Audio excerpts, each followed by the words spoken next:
Hello, everyone, and welcome to Ventures. I'm excited about today's episode with Saul Cates and Steve Crapo.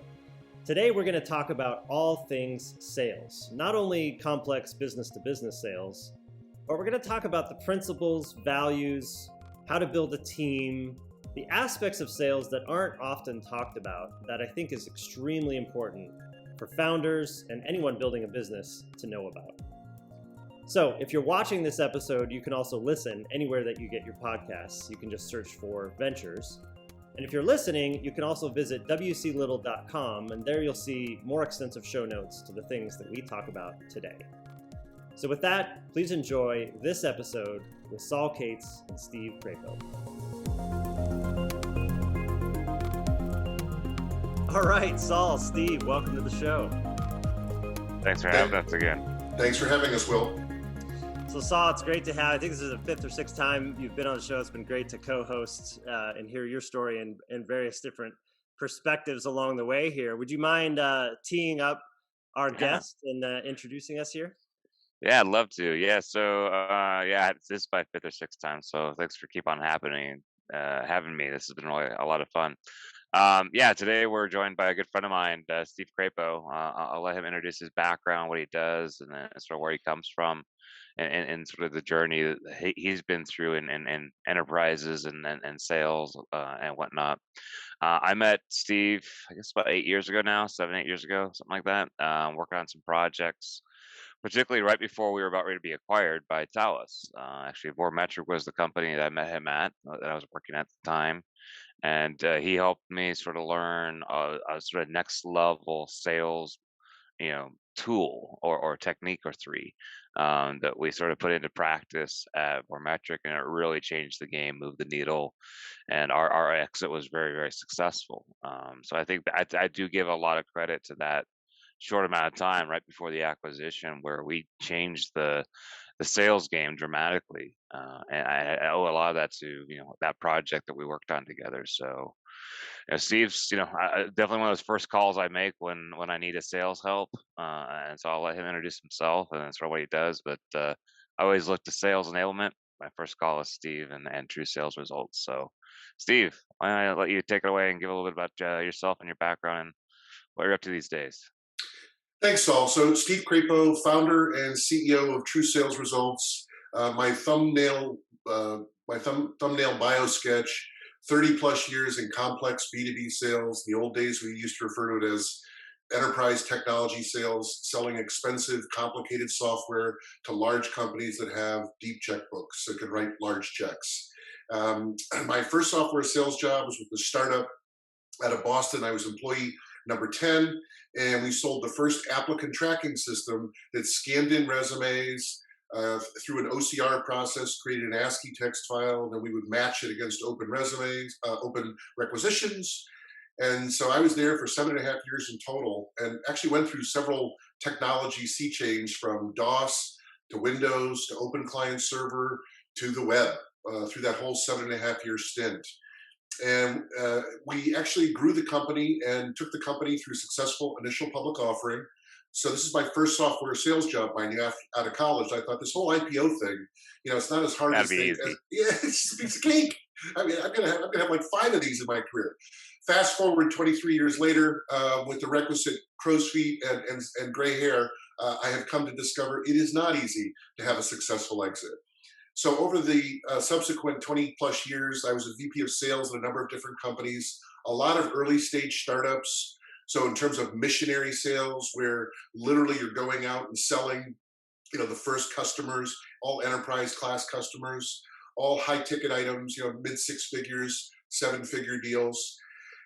And so my last paying job, I was a VP of strategic named accounts and was able to kind of cherry pick an elite Navy SEAL fighting force across North America. We took the 100 largest accounts, and I had 6 super salespeople, 3 super SE sales engineers, and 3 super sales development reps. And so we ended up closing the largest deal, 8-figure deal in the company's history. It was a publicly traded company.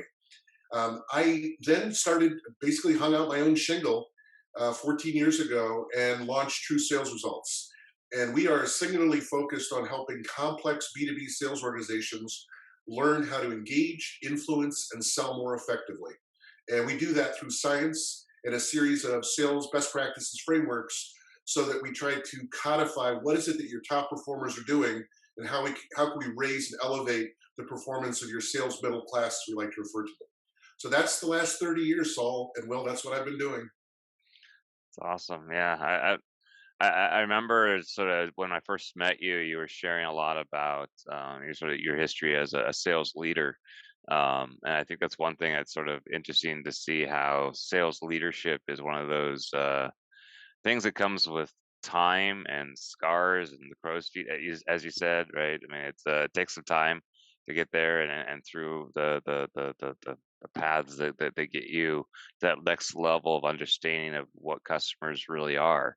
You know, they are buyers, they are humans just like us. They have to help make complex decisions for their own business, but for themselves and in life and what have you. So it's something I took, you know, heart to heart when we were learning a lot together. At least I was going to learn a lot together to sort of blend the human aspect of sales with, you know, the actual, you know, bottom line, getting the number done for the quarter. That there's a human aspect of selling that not a lot of people talk about. They talk more about the methodology of the machine, right? So that's one thing I took that was a little bit different when I first met you. So yeah. Yeah. So for you, Steve, I'm curious to go back in your childhood. Did you always have the personality? Like, I'm curious to drill in a little bit into the personality of sales of people in sales. Did you have this wiring as a kid, or was this something that developed later in life? Great question, Will. I normally don't bring this up because it's a little odd to people. I actually knew in high school that I wanted to become a professional salesperson. Mm. My best friend's father was a lifelong salesperson and a very, very successful salesperson. And I've always had this acutely competitive personality. Mm. Maybe it's being the middle child in a family of four with a brother that beat you up all the time. Hmm. And you were too slow and fat, so you couldn't even outrun him when he came to beat you up. So that honed my competitive instincts. But so literally, you know, when I went to college in the 80s, there was no, you can't get a degree in sales. So I got a business degree with a concentration in marketing. But I went to a 5-year college, Northeastern University in Boston, and Northeastern was the first college in the United States that instituted a cooperative education program. So it's a 5-year program to get your bachelor's degree. And after your freshman year, you're either working in a related field or you're taking classes year round. I mean, I think our winter break was like 2 weeks. And so there were 6-month co-op jobs, and I actually one of the rare instances where I was studying in the library during finals week, I met an older classmate and found out that his co-op job was a flight attendant on IBM's corporate marketing jet. And so I got that little bee in my bonnet that was the co-op job that I needed to have. And they'd actually already done the interviewing on campus, and I missed the interviewing. So I ended up getting an introduction to the hiring manager, driving up to Poughkeepsie, New York, putting my suit on in a Howard Johnson's restroom. I won't go into the details for the viewers and listeners of this podcast, and went in there and ended up getting the job. So I did that twice. That was my kind of marquee co-op job. So for a year, I flew around with all of the mucky mucks from the Fortune 1000 that were spending ridiculous amounts of money on IBM mainframes, mini computers, everything. And I would go listen and watch the best of the best and just be a sponge on the wall. So that's kind of how I came to be a salesperson. Well, probably sorry you asked the question, but No, it's good. I mean, we get asked this a lot. I mean, obviously, if you don't have customers, you don't have a business. And a lot of our B2B companies are founded by people who don't think of themselves as salespeople. They struggle with it. And so I'm curious to drill in a little bit on two things, maybe even fundamentally. Number one, what is sales? Number two, what kind of personality or what kind of characteristics do you have to have innately to be good at sales? so if you're okay with this and you'll indulge me, I'm going to answer the second question first. Sure. With respect to the innate characteristics, and Saul knows this because we've waxed poetically and philosophically about this many many times into the wee hours of the night during sales kickoffs and sales training sessions that we were jointly delivering. To me, the innate characteristic that I have found in the top performing sales reps and sales teams is an insatiable curiosity. Mm. And that translates into becoming excellent at discovery and discernment. And in my experience, the top performing salespeople, the top performing sales teams fundamentally outdiscover and outdiscern their peers and their competitors. And as a result of that, they have a much richer pool of information to develop a winning strategy. And oh, by the way, the best of the best, sometimes the best strategy is we have enough information. This is not a winnable deal. So let's Walk cut away. bait and walk, right? Or worse is we can win this, but the pain associated with winning this, do we really want this customer as an end customer? And I've learned the hard way when my gut was telling me I won't name the company. These are all brand name Fortune 500 companies that me and my teams have sold to over the years, or have tried to sell to virtually all of them at one point or another. And it was clear to me that we were never going to be able to make this customer happy. Mm. And I stubbornly let my competitiveness get in the way, and we won the deal. And my gut was proven right in that it was a disaster. Mm. And we ended up basically saying, we don't want you as a customer. Mm. I should have listened to my gut. That was a very valuable lesson learned. Mm. And so the first question is, what is sales? And I'm going to come back and touch upon something that Saul said, because I was smiling, with all of the artificial intelligence and machine learning that we all bandy about, the fortunate thing is people still buy from people. We're all human beings. And so fundamentally, there's a human cognitive decision-making process that all humans go through, whether you're buying a car, a house, a Tesla, an expensive piece of software on behalf of your company, and your neck's on the line with the C-suite. If you pick the wrong product, or you make the mistake of being associated with a failed black swan IT project, right? No one wants that scar tissue or mark on your reputation. So I approach sales, and I think I look at sales as part science, part art, but really it's around conducting deep dive discovery and discernment and figuring out, honestly, if your organization can provide a solution and drive business outcomes that are super important to that company and the person making, or the team making the purchasing decision. And being honest enough, if you can't deliver the business outcomes that they desperately need and are looking to achieve, then you need to be honest and say, we can't help you, we're not a good fit. And to me, it's about relationships. We live in the subscription economy these days. Back in the day, we sold enterprise software, and it was a perpetual license, right? Then there would be a 15% manual fee, 15 to 20% manual maintenance fee, where you get upgrades and customer support, right? But basically, for the salesperson back in those days, it really wasn't about a relationship, because after the initial deal, you flipped it over to the professional services team, the customer service team. I hate to say this, you cash your commission check and you're on to the next new deal, right? It was all around net new logos. So you didn't build relationships. But what's changed tremendously, the dynamic has changed in the customer solution provider relationship and dynamic, in the sense that you need the customer to renew for multiple years, and maybe absorb more and grow, expand, or else you don't make a profit. So if you look at the customer acquisition cost, the CAC, on a complex B2B sale with an outside sales team, I mean, these days we're all doing it virtually, but you have sales engineers, you have extensive proofs of concept to prove that your technology can do what you say it can do. You have to go through security and architectural reviews to make sure your product is secure. There's a lot you have to go through and prove to the customer to earn their business. And so when you get that initial deal, that first year subscription, you haven't even recovered the investment that you made to win them as a customer, to earn them as a customer. Usually you're not profitable until year 2, sometimes year 3 into that customer relationship. So what really intelligent sales leaders are doing these days, gentlemen, is they're focusing on CLV, the customer lifetime value. How can we optimize the CLV?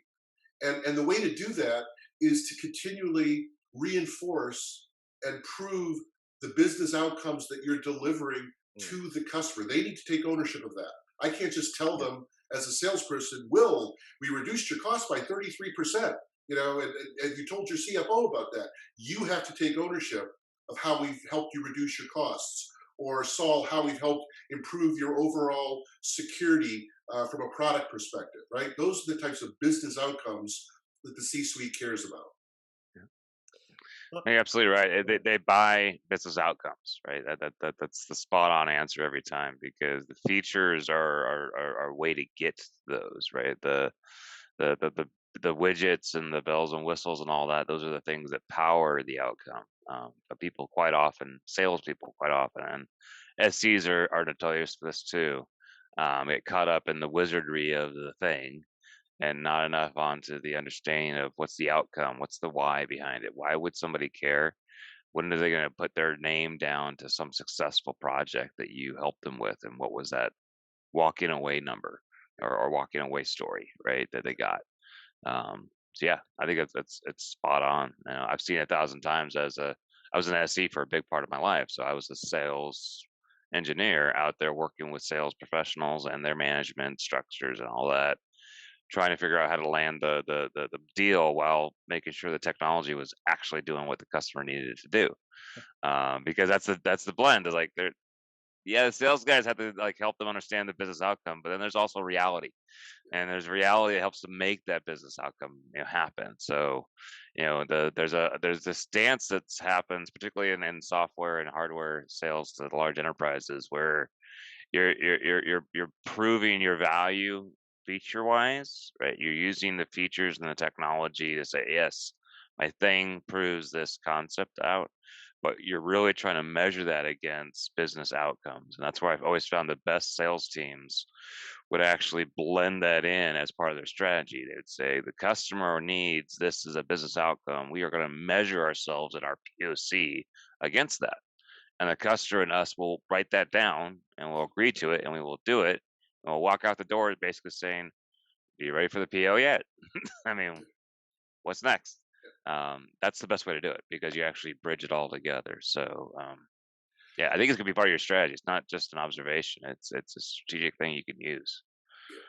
So as part of our normal true sales results engagements, we do a deep dive discovery and discernment process to create custom sales playbooks, custom sales best practices, video vignettes. And as part of that process, we always insist on talking to some of our customers' customers that have recently gone through a buying journey or an onboarding process, or they would hail them as one of their more successful customers, or customers that they've actually had challenges with, right? We like to get a good cross-section because we can glean some real insights from that. Now, the tricky part is we don't allow our customers to participate in those calls. And so there's this level of apprehension, which is, oh boy. But to say that we glean insights, and some amazing insights, and it's almost like two different versions of the same story, because you hear the sales team talk about the buying journey and what a marvelous job and what went right and what didn't, and how did they pull this deal out of the fire when the customer went radio silent on them. How did they onboard them? How did they encourage adoption, increased usage of their technology within this large enterprise company? And literally, it's like you're talking about two entirely different stories. But two questions I always ask my customers during this discovery call, and it's usually an hour in length, and so it's very senior people, right? The decision maker, the champion, sometimes the project manager too, because that's the whole onboarding experience. But one of the questions that I ask is unrelated to the experience that my customer's customer had with my customer. That's a mouthful, right? I ask a generic question: what is the best technology vendor solution provider that you've worked with? What is the best experience that you've ever had in your career? Because you bought a lot of software over the years, right? And what made them the best? What is it that they did that differentiate themselves from all the other sales organizations knocking on your door, selling you their products, onboarding their technology, etc.? And it's amazing because there's a gold standard, and you would think that this isn't rocket science. We're not dividing the atom, right? And we're selling software. And one of the common responses that we get is the best technology organizations that we've partnered with. We really, everyone says the trusted advisor, the cliche.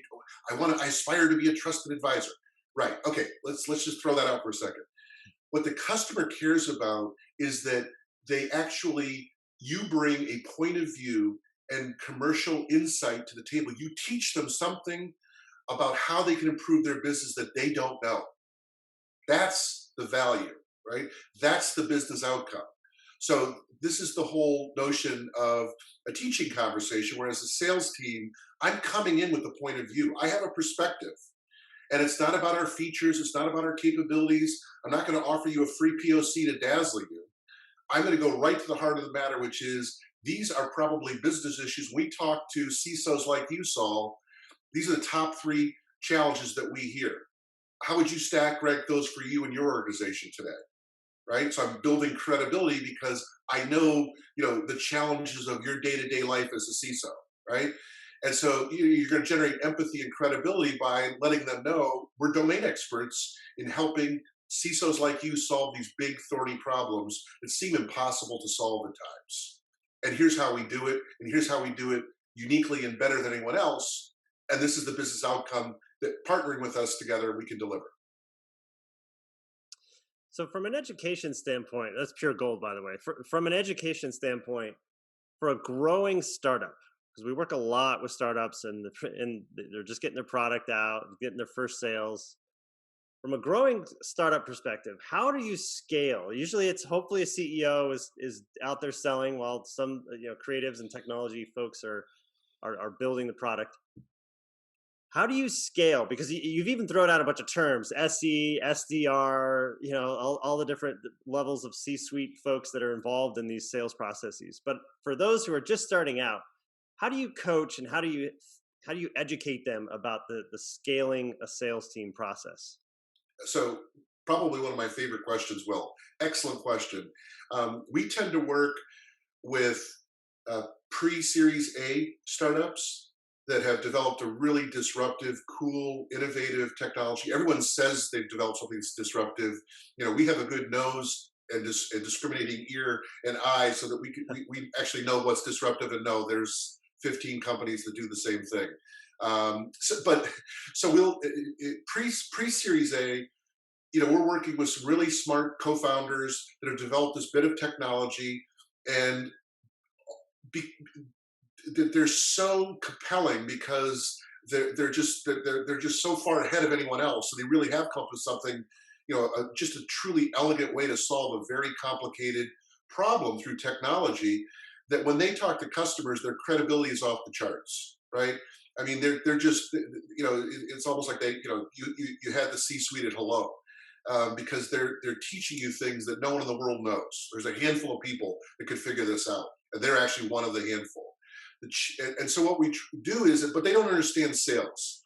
But through sheer force of will, meaning their intellect, and how compelling this product is that they built, with a POC, they're able to close some really big name, big dollar customers, right? Mm-hmm. So blue chip customers. So they'll probably close, sometimes through friend and family and prior working relationships. They'll close the first 3 to 5 customers, right?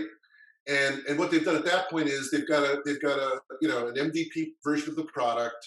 It's not like a full blown 1.0. There's some features missing. There's a little hair on it, but it delivers enough value that they have some friends and family, and they're able to convince a couple early adopter customer types to sign up for a subscription for a year, right? A couple $100,000, let's say, $200,000 to $400,000. They're not going to sign up for north of 7 because there's still risk. So then they're able, based on that success and that traction, to go raise a Series A round, right? In 2020, the average Series A round was between $12 and $14 million. So the stakes have gotten higher, right? And when you take the Series A round as a co-founder, really there's strings attached with that, obvious strings. And it's all around get traction fast, prove that this is something that we can scale.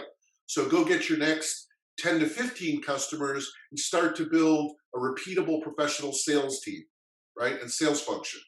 And this is where most people fall down and fail, because there's a transition and it's a different set of sales muscle groups. You can't ask the first sales team members to just memorize what Saul says to a CISO and think that they're going to have any level of credibility, because Saul's the one who came up with the IP in the first place. Mm-hmm. So only the co-founder will ever have that credibility. So instead, what you need to do is you need to synthesize and codify some of the key talking points and the business outcomes, and help the sales team learn a business version of the story to talk to customers about, not the underlying technology, right? And a lot of times as you're in the Series A, of course, the co-founders are going to be involved in a lot of those initial sales calls, but that doesn't scale, right? So if you hire an expensive senior direct sales team with an SE, a senior account executive, an SDR, that's not an inexpensive team. That's just one team, right? So, and everyone's selling virtually these days because of COVID. So the trick is, how can we ramp up that sales team on this disruptive product that no one's even thought about before? The customer doesn't even know it exists. There isn't a budget line item for this. So you need great salespeople that can present a compelling business case and build value enough where you can secure budget for someone to say, okay, you got me. I'm going to use this. I'm going to sign up for your subscription. And this is the point of failure, Will and Saul, is most co-founders don't understand that there are huge nuances and distinctions in the way you arm and equip that first missionary sales team to go to market and engage and sell, versus trying to just replicate the co-founder model, because that fails. And then what happens is the sales team quits in frustration because they didn't earn any commission dollars. It's demoralizing when you don't sell anything. And then usually, you burn through your 12 to 14 millions, and all of a sudden you're on sales team V2 or V.3, and now you're kind of at the mercy of the venture capital community, because your equity is going to be diluted. You're just desperate to get some semblance of a B round or a bridge to go prove this out and get off the proverbial runway. Yeah. So it sounds like it's not as simple as just trying to find a salesperson. Like if you're a founder, you're the primary salesperson that you're out there selling. It's not as simple as just trying to find somebody in your network and having them shadow you, and then hopefully that just trickles down and just magically works. It sounds like there's a lot more to it. So talk a little bit more about that. You're saying build story narratives of the company. Like talk a little bit more about that secret sauce. It sounds like you and your company bring, and I'm definitely curious to learn more. Yeah, a lot of times when we're talking with co-founders, we have to debunk an old myth. And the old myth was find successful salespeople that have sold similar types of software. Now, remember, if it's truly disruptive, then there isn't similar software out there. So right. I'll debunk the myth right there. If you're telling me, Mr. Ms. co-founder, that your technology is truly disruptive, there isn't similar software by definition. So let's debunk it there. But the second thing is you debunk this myth of what we used to refer to as rolodex selling. Right? So I've been selling for 10, 15, 20 years, and if I work for Cisco and I jump ship and join Palo Alto Networks, because I think that their firewall is better, and their next gen firewall is better, I'm going to make more commission dollars. I'm just going to call up my old customers and say, hey, you got to check out the next gen firewall from Palo Alto. It blows away the Cisco box that I sold you 3 years ago. That's rolodex selling, right? And again, that doesn't work inherently by definition, because there is no rolodex, right? So those are the two ways that we debunk it. So what we help teach co-founders and the 1.0 sales engine that we help our customers build out successfully is, let's build a custom teaching conversation where we can teach, tailor, and take control of the conversation with these early adopter customers. And what I always say is your first 5 customers dictate your next 25. And then your next 25 dictate the next 100. You need an obsessive focus on what is our ideal customer profile, the good old ICP. So we always start there, Will. And we define, there's many dimensions to an ideal customer profile. So literally, we started kind of what's the business problem that we're looking for that we solve uniquely and better than anyone else, right? And we basically go down through these dimensions. We flesh out an ICP, and what we also do in fleshing out an ICP for our customers is we want to be sober and honest about what is not a good fit customer. Like, we can't waste our precious resources as a startup on engaging with these large companies that are never going to buy our product because they're not a good fit, right? And not everyone's a good fit. Mm-hmm. And what we find is a lot of times, opportunistically, there are techies that'll love to check out the new shiny metal object. Yeah, I'll do a product demo. They'll even ask for pricing. They'll they'll ask for customer references. They'll ask for POCs, and they're not a qualified sales opportunity, right? They're just tire kickers. Right. So there's a lot of really frustrating statistics in the complex B2B sales world. One of the most frustrating statistics that irks me as a sales professional is 57% of all complex B2B sales opportunities end up in the dreaded no decision state. That means they did nothing. They didn't change the status quo. So think about that. You're involved in a 6 to 9 month complex B2B sales cycle. You're doing POCs, you're doing architectural reviews, you're talking to the security, and they don't spend a dime on anything. They don't change the status quo. It's not just on you; it's on anybody. It's right? on anybody. They So didn't they know were the not a competitive. customer of anybody. Right. That's the thing. It's like that's not a customer. Right. So I was doing kicking off a new project a few years back with one of my customers, and the chief sales officer was the chief revenue officer was in the room, and all of his key lieutenants. And I asked the question, what's your win rate? What's your loss rate? Average deal size? Going through just battery of questions to kind of acclimate myself to their world. And so I said, and they had this incredible sales ops guy, right? This young guy. It's just like he had dashboards and he was he had answers. He loved my questions. He's like, hold on, Steve. Really, really sharp sales ops guy. And so I said, well, what percentage of your sales opportunities end up in no result, no decision, the dreaded no decision state? And literally the number that they gave me was 67%. Wow. And so I said, Houston, we have a problem here. Yeah. So I said, so I'm just going to tell you right now, do you know what the root cause of that is? They're like, what? You're dealing with customers that haven't hit an inflection point in their buying journey. And until they hit an inflection point, the best sales team in the world with the most disruptive technology in the world isn't going to sell $1 worth of software to that customer. And Saul remembers back at Vormetric, that was the key, is identifying what are the inflection points that our customers need to hit before we have a real sales opportunity. And ta-da, we fixed that. I still remember a lot of those early conversations, and we did some boot camps when you can still do that. Like we'd fly everybody into a place, and we would like teach you something, and everybody would take some really good functional experience home. And one of the things that I sort of learned there is that inflection point is a big deal apparently. It's where people make decisions all of a sudden and things hurt and they got to go and make the problem go away because their boss is pissed, the customer's mad, or the regulator just said, well, guess what's happening now? You're out of compliance. So it's those inflection points that we got really good at teaching everybody how to find and sniff out and engage and sometimes even create. Like you can push stuff and fan things like, hey, there's a here, let's go talk about it.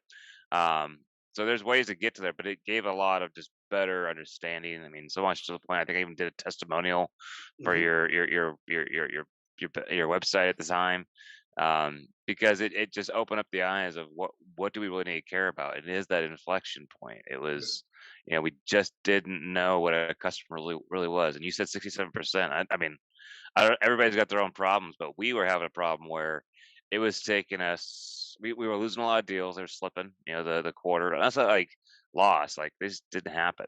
Like they just slipped. A quarter, another quarter, another quarter. So that was always a problem that this sort of covered. But the other one was getting a sales team to be productive. At one point, it was taking us about 18 months or so to get our money back out of a sales team. Right. So just hiring them, getting them to operate for 18 months is about the time we started getting pennies back on that investment. And yeah, that wasn't cool. So when we met Steve really helped move the needle a lot of needles at once. And it's because this remove reduction of wasted time and effort and resources on non-customers, people that aren't customers yet, or organizations that aren't there yet, and putting that into marketing's hands. The leadership at the time, I think it was Tina and team. Yep.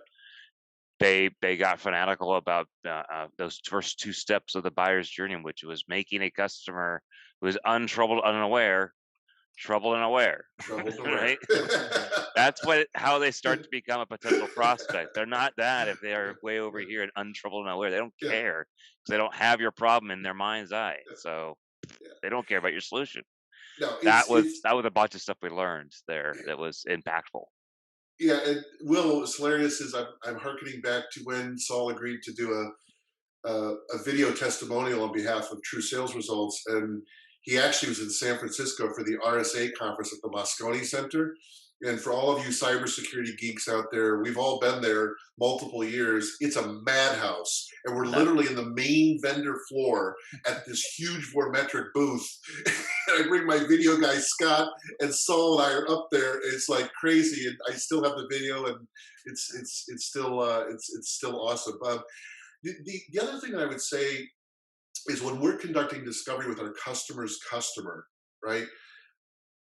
There's psychology involved because human beings are making these cognitive decisions, right? People make decisions based on emotion.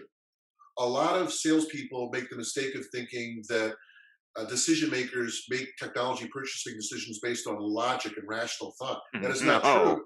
They justify the decision that was based on emotion. Rationalize it. They rationalize it. They For sure. rationalize it. So the key here is what really good sales teams do psychologically is, and Saul was talking about this in terms of making them troubled and aware, is,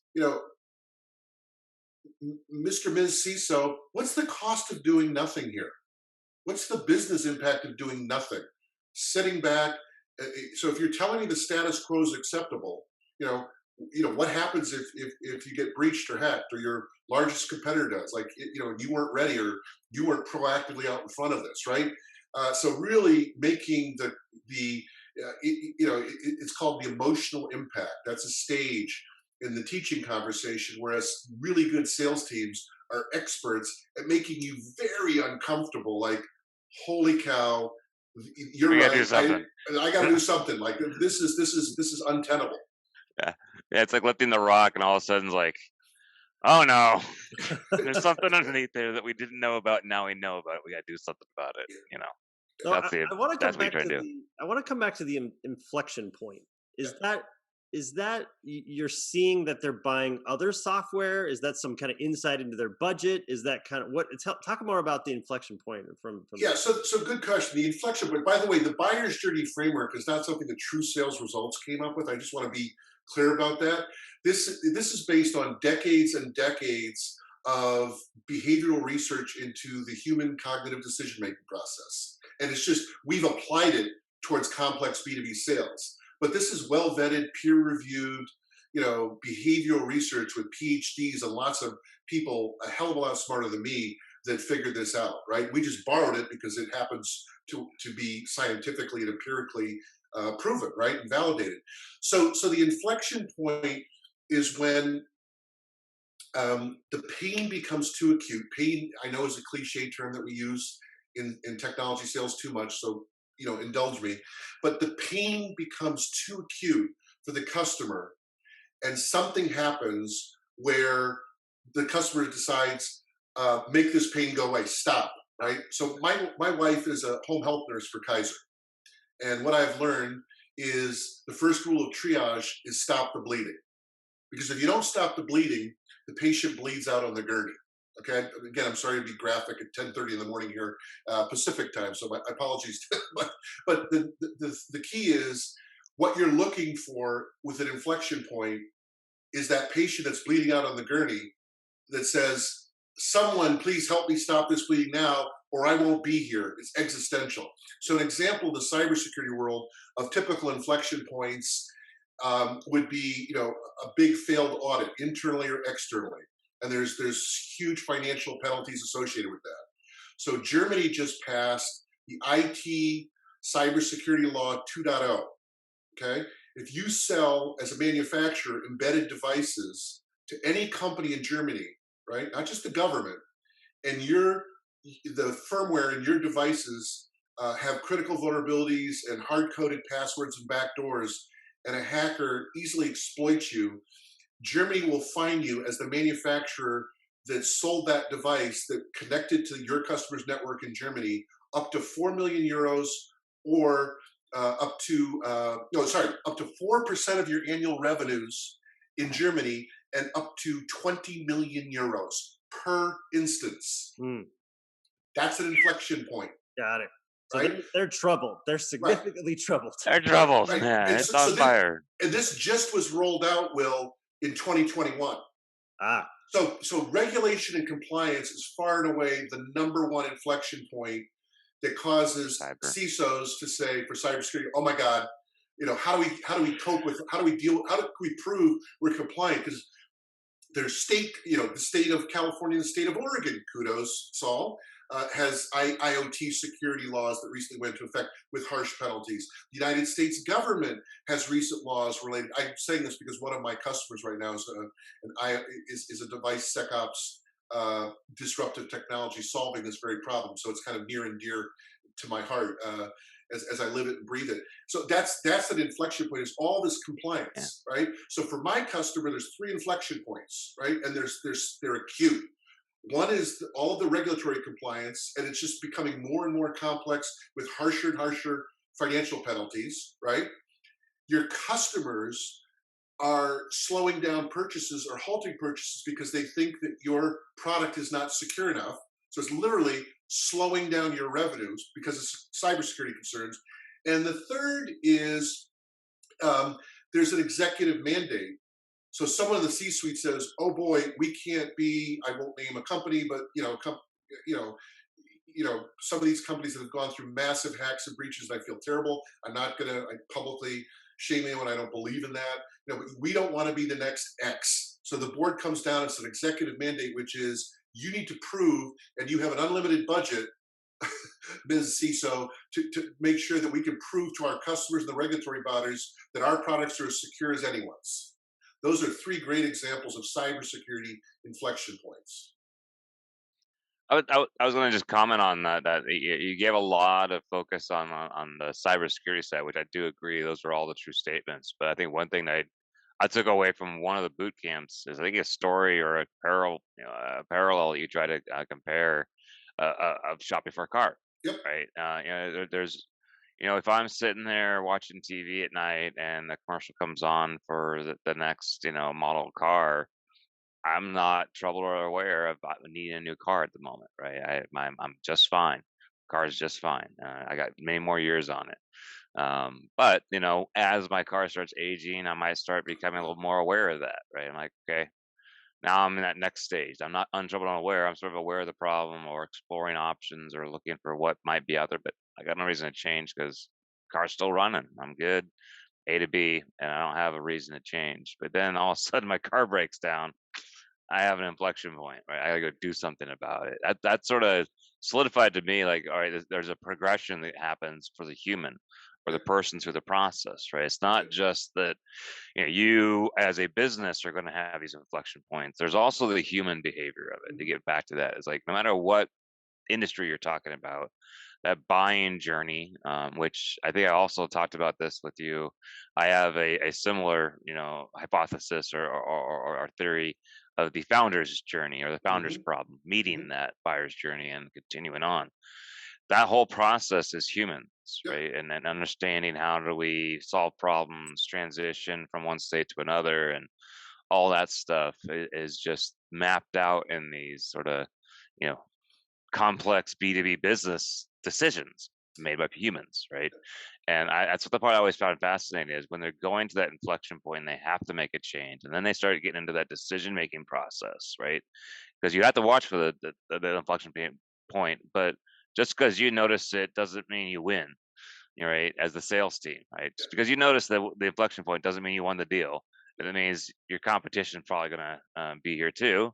How are you going to change the game, right? How are you going to make sure you win? And that's the part where lots of focus on resources and best practices and tooling and disrupting the conversation. I'm sure you got lots of tricks that you've added in with the teaching conversation and other, really good tools that just make sure you're not just missing the fact that there's a lightning rod event that just happens, or a change needs to take place, but how are you influencing or supporting, it's probably a better word for it, that decision making process for your customer as, or their prospect, I guess, as they're going through that transition, because they're not a customer yet until you see a signed PO, or whatever it is that you're using for transactions. So I don't know. Any comments you want to get on that, Steve? For your thoughts? Well, I would diversify and say that I know I've been kind of heavily referring to cybersecurity examples, so I want to diversify and mix it up a little bit. We've worked with some really amazing AI, machine learning, health tech, and medtech companies over the last 3 years, and I've learned a lot because that's not a space that I personally had a lot of experience selling into. And what's fascinating about the inflection point for these large hospitals and healthcare providers is it's literally life or death, Mm. right? And this is where you're leveraging technology for humanity, right? By the speed of care and the speed of diagnosing, by leveraging technology, being able to chunk through huge amounts of data and find patterns and catch things earlier rather than later when it's maybe too late. Say, for example, something like like cancer, right? A disease that's just so awful, has affected all of us all over the world. And so, the inflection points in healthcare, it's not about reducing costs, improving profitability. It's around improving the life experience and the health of the patients, right? And they will, and what I've come to learn, because I did not have a lot of experience selling to large hospitals and healthcare providers, is it's a very low margin business, right? And healthcare represents almost 17% of the United States GDP is being spent on healthcare, right? It's trillions of dollars every year. I think it was 4.7 trillion last year. We did about 20 trillion overall GDP, right? And yet look at the pandemic and COVID. It just completely knocked us out of the blue. We weren't ready for it. I think that our response to it, God bless the real scientists like Dr. Fauci, but I think it's safe to say that at least the initial government effort was an epic failure. I mean, they basically just stuck their head in the sand and pretended like it's going to go away when it gets warm. Drink some bleach and you'll be fine. It is what it is. I mean, it actually gets my blood boiling when I think about it, because we've had family members affected, and my wife's a home health nurse on the front line, so thankfully she's gotten her vaccination. But recognize that the inflection points are going to vary from industry to industry and even company to company. But what great salespeople do, let me give you a real world example. One of my customers, here's an example of real world great saleswomanship, not salesmanship, saleswomanship. Okay, this top female sales rep for one of my customers, they have a major accounts structure, kind of like my strategic named accounts background. So you get like, sometimes you own Coca-Cola, you own Anheuser-Busch will, right? And you've got to generate a significant amount of revenue over the course of a year selling to one customer. That's a challenging role, right? And so this major account rep got assigned Greyhound Bus. And Greyhound Bus had been bleeding money and hemorrhaging. They were losing money. Their revenues were going down. Think about Uber. Think about, just how the world of transportation has changed over the last several years. And so when she got the account, the first thing she did is she went up and down the entire West Coast Greyhound bus route. And she talked to passengers. And she talked to people that worked at the bus stations. And she talked to the bus drivers. And she talked to the baggage loaders. And she basically, what was she doing? She was conducting discovery. Yeah. And so she assembled where there were major issues and invested a month of her time And then she set up a meeting with the CISO and her key lieutenants, and basically said, "Do you know this is what's existing out there today in Greyhound? Look at all these security issues we uncovered." And needless to say, I'll fast forward. Of course, all good sales stories end with a victory. I never share a story that ends in no decision, right?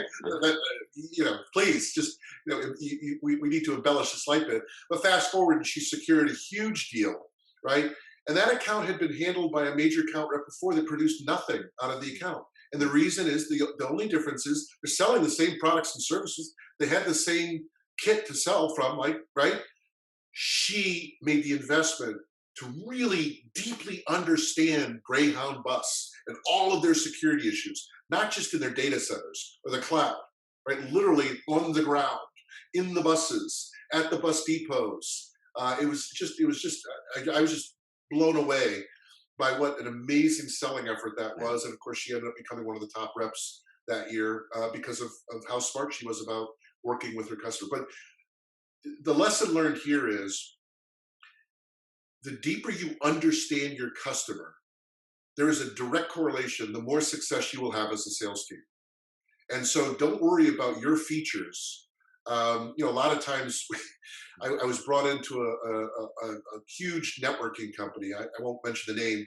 I worked with for a couple of years, and they had a new chief revenue officer, and he went out in the field and was complaining that they were basically box pushers. They weren't solution sellers. They didn't know how to solution sell. They didn't understand their customer. They didn't ask about their customers' problems. They went out and started talking features. So I got to shadow in as we were creating these custom sales playbooks and delivering this custom sales bootcamp training back in the day when you could actually do face-to-face training for 3 days in a big area like Las Vegas or at some convention center during a sales kickoff. So I got to listen in to some of the top performers, customer calls. I was just a fly on the wall, and I would just listen and absorb. And some of the reps that were really struggling. And the pattern that I uncovered with the reps and the teams that really struggled was teams, because it's a team sell, right? The SE was there every bit along the way with the account executive, the account manager, is they would immediately dive into the technical weeds, talk features, and literally try to sell through a proof of concept.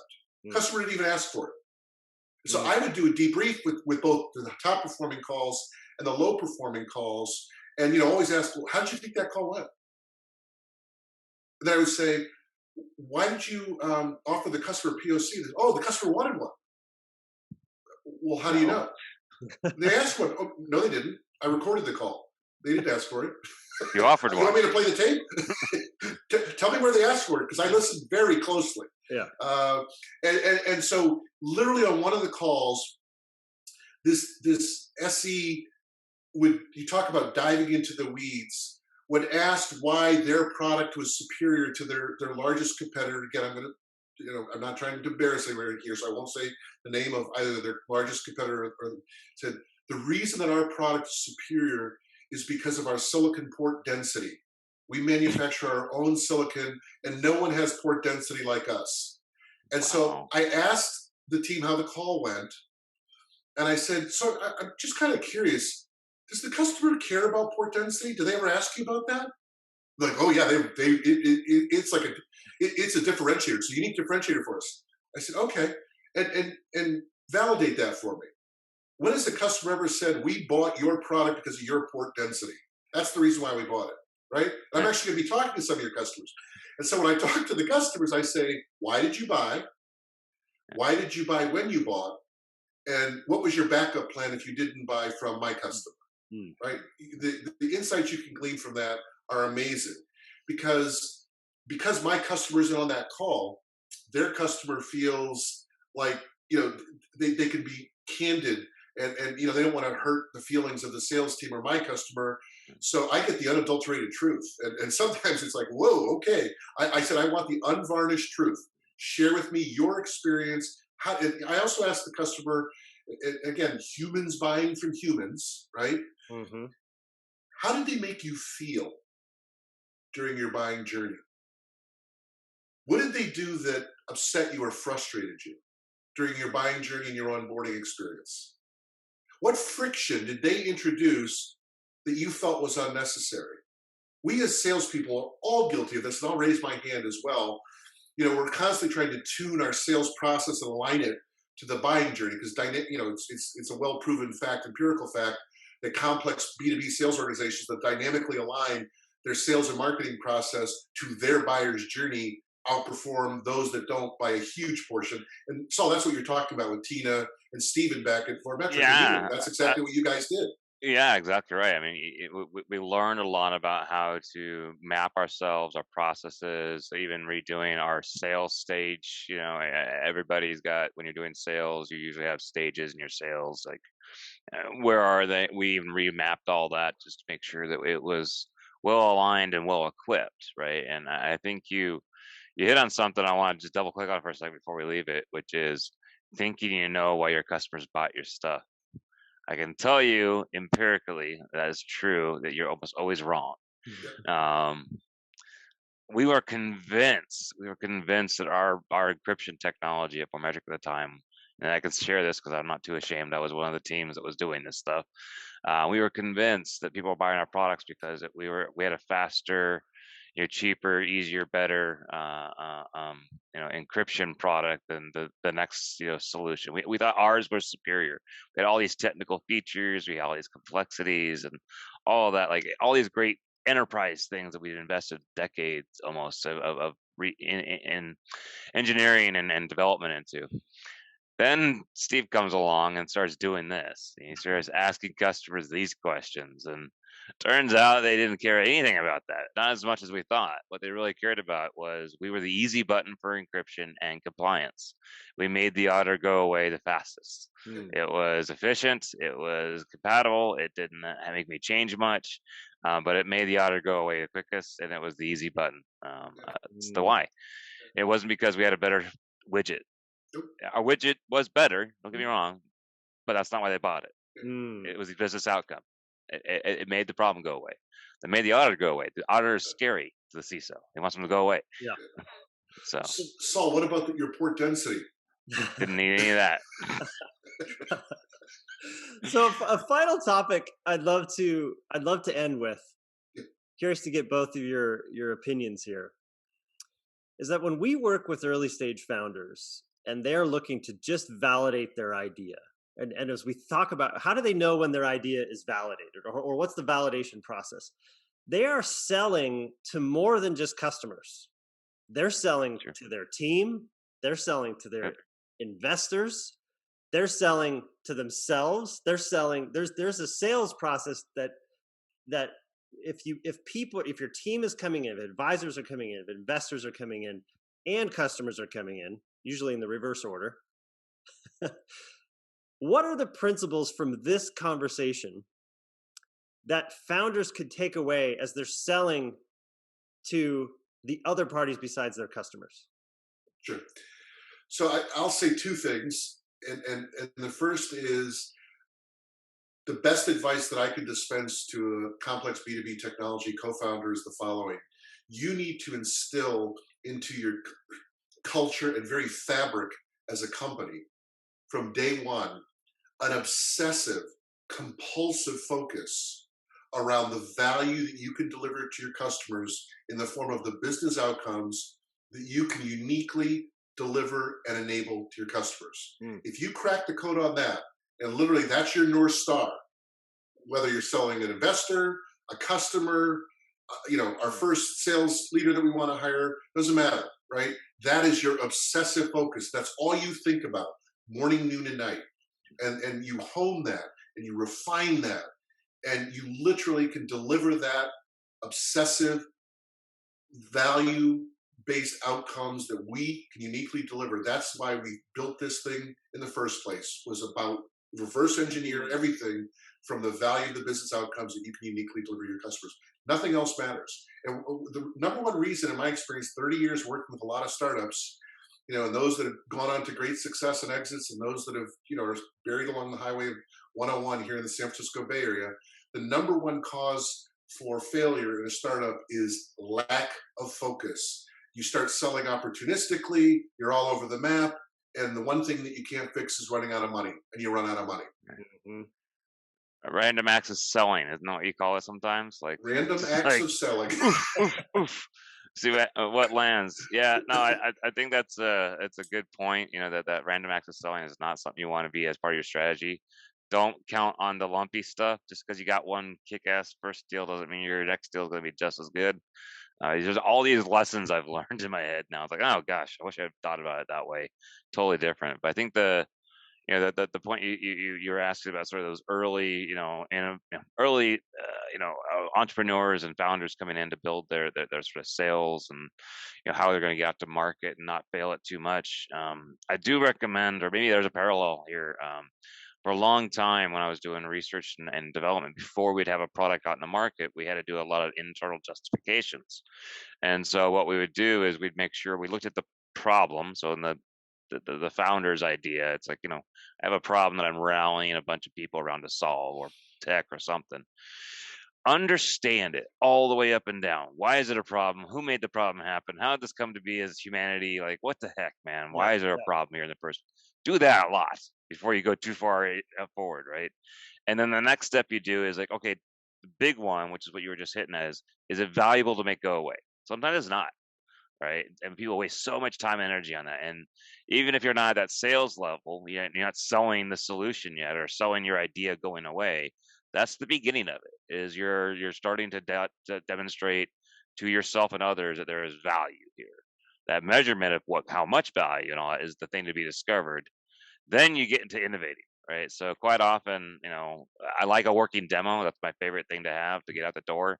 It solves all the arguments. But before that, before we're going to start the demo, we have to understand the demo and problem and make sure it's valuable to go away.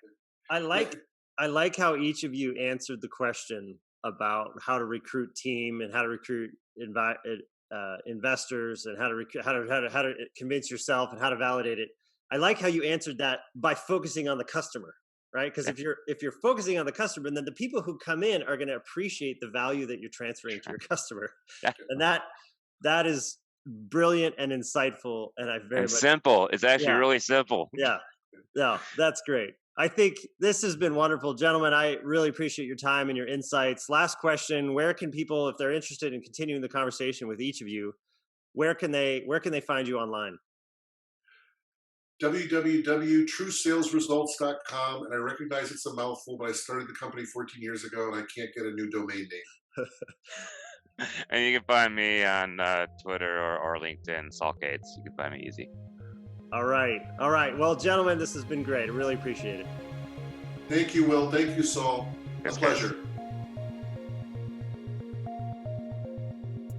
All right. A couple quick things before you go. Number one, I have a general newsletter where I write about technology and startups and health science and teaching people to code.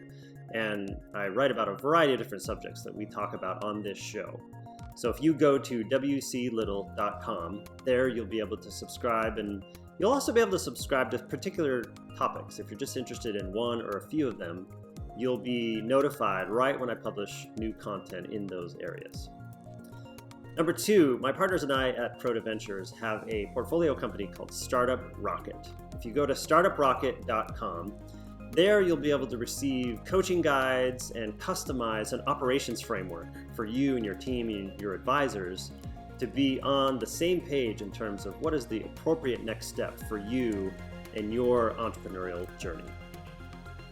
And finally, if you wouldn't mind leaving a review anywhere that you have listened to this podcast or watched this podcast, it would be super helpful to help those who might be interested in consuming this content as well.